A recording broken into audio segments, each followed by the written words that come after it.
Hello, my fellow accidental idiots. No limit here. Again from Chicago. I'm going to show you something new here.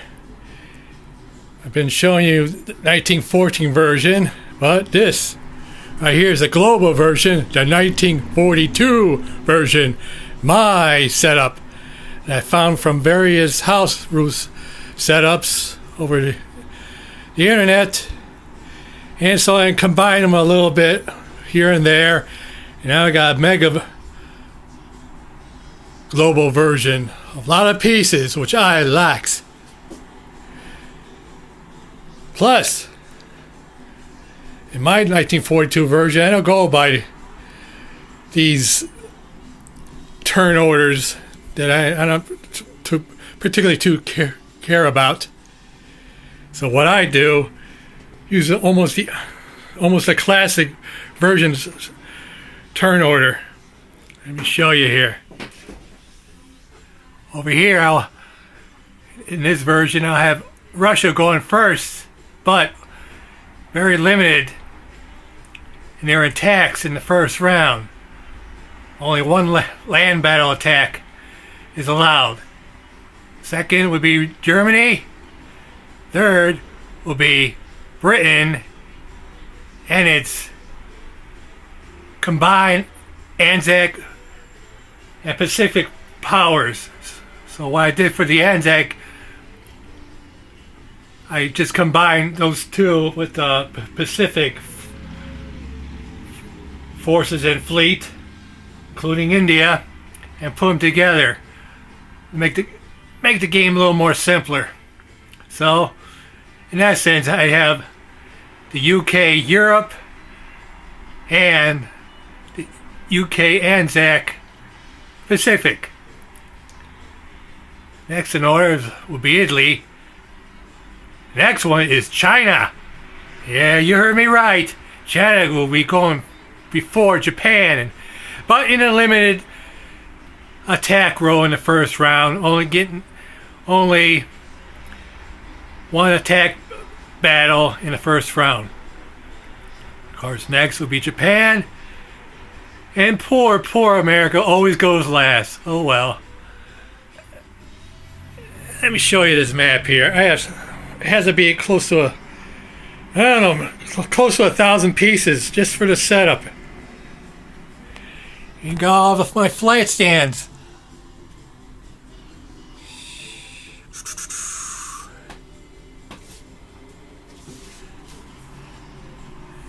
There's Japan. If you see in one of my last videos, you'll see how I made those flight stands for cheap. Oh, look at that.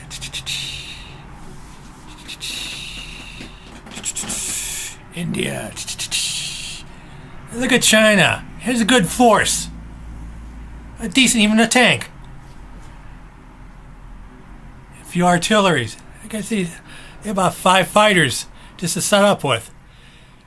Plus with China, what I'm going to do in my version is give them a little bit more money. They don't have a capital in this version. Their headquarters in Szechuan, I made it a 3 instead of a 1. And I made up Suyan, a 2, where the communists are at. So to give the Chinese a little more money and a little bit more fighting power.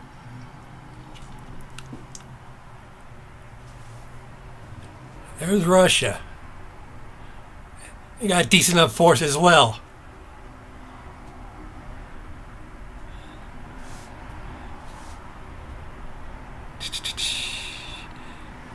That one on top is a dive bomber in my version. That would represent a victory city. There's a red square there. I didn't think of setting them all up on this board here, but in my version there's 20 victory cities. I use those as oil wells. There's Africa.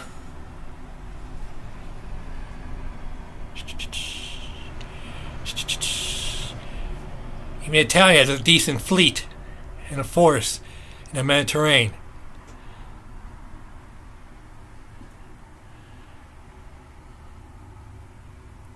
And I marshaled a lot for the Germans because there's just too many pieces to put on the board all together. Makes it look confusing when you begin out with. Of course, I marshaled the fleet as well.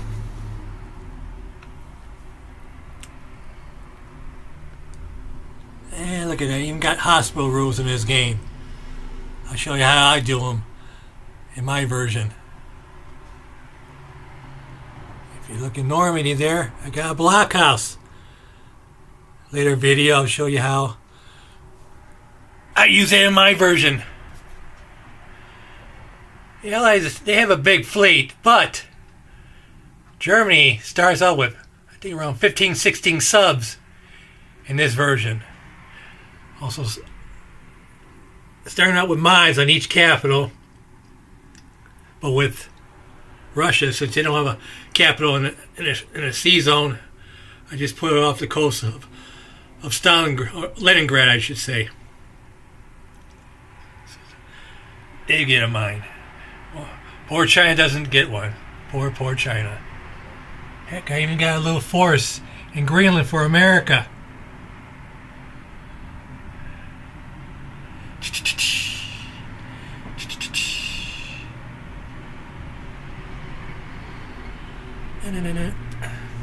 No. Yeah, like I said, I marshaled a lot of things. Fleets and territories. Mainly Germany and Italy's. Those are all marshaled. And Britain is also marshaled as well.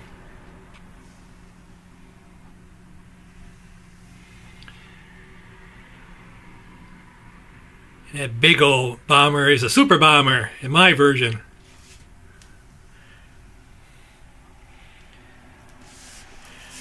Now these obstacles. Interesting, huh? Later video I'll show you how I use it in my game, where I got them from. In my version, I also use leaders. In a later video, I'll show you how I do my leaders in this game.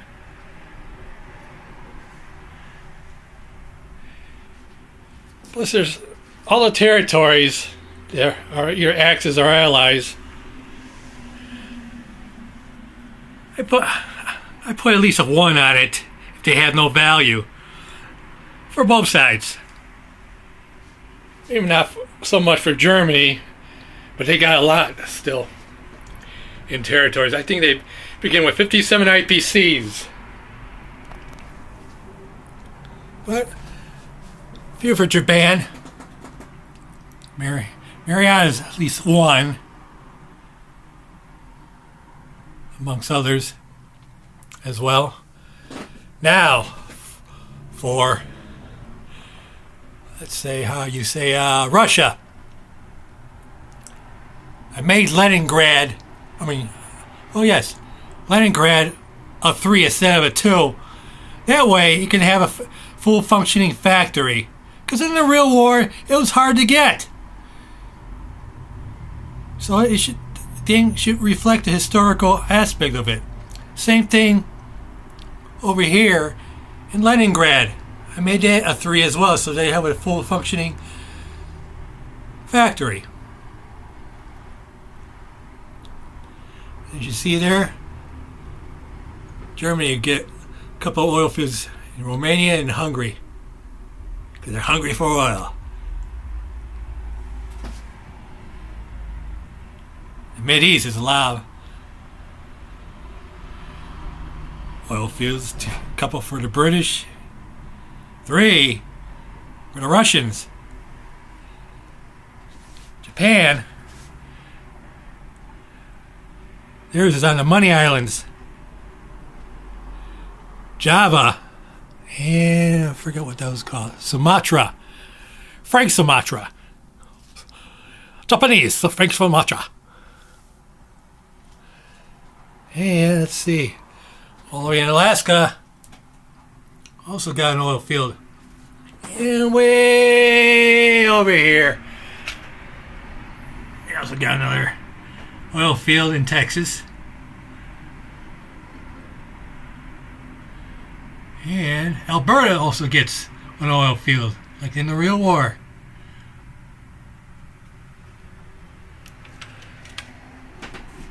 And like I said, I add value to the territories that had no value. Look at all these small islands. Like Crete, Cyprus, Sardinia, Sicily. They're all at least one. Gives them all more money. And let me see here. Let's take a look at my little pad here. See, Russia would start out with 43 IPCs. Germans, like I said, start out 57 IPCs. And the next one is Britain. The European British will start out with 50. And the Pacific British theater operations will get 34. Walter Payton's number. That's easy for me to remember. And Japan, I should say China. No. Italy, which is next, will get 18 IPCs instead of 10. What the heck was that? What I did, I gave them Yugoslavia and Greece. Give them extra money. Start out with. Next would be China. I gave them 15 IPCs. So they're up 3. Plus they go before Japan. So they won't be so decimated. In the real war, hey, Japan didn't even defeat half their territories. So the game should reflect that. Sure, China had lousy weapons, but Japan, they didn't have so great land weapons themselves either. It was in their Navy and their Air Force that gave them the real power. So the game should reflect that. Plus, I gave a lot of territories to start with air bases and naval bases. All around, I glued them like that. That way they don't slip off. Okay, I'm getting away from myself here. Japan will start out with 63 IPCs. Yes, you heard it right, folks. They do. Whereas America, they started with 57 IPCs as well. In a later version, I'll show you various rules how I play them. Me and my brother's going to start at the end of this week here. We haven't played in quite a while, over a year. He's been busy with stuff. And in the meantime, I was pathetic in doing solo solitaire games. But watching you XNLers on YouTube give me my fix and inspiration. Such as Wildcat, Sire Blood, Young Grasshopper, General Hand Grenade, even San Kenny and others. Lying in the Trenches. So many others I can't really remember right now. So, I got him on my last video. Got it on this big old tabletop with parapets all around so I can put my boards here. Laminated floorboards. I cut the size.